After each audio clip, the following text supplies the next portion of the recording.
আসসালামু আলাইকুম। কিভাবে মাছের পাতুরি তৈরি করা যায় আমি তা আপনাদের দেখাবো। প্রথমে আমি কাঁচা পাকনা মরিচগুলি ভিজিয়ে বেটে নিয়েছি।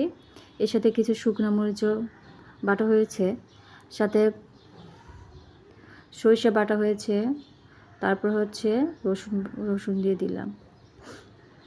ভালো করে বেটে নিয়ে তারপর হচ্ছে আমি কিছু লাউ পাতা বেটে দিলাম সাথে।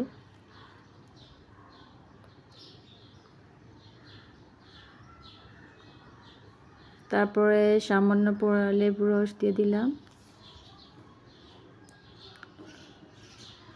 লবণ দিয়ে দিলাম,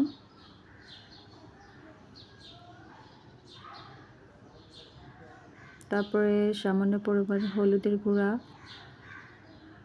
মরিচের গুঁড়া দেওয়া হলো।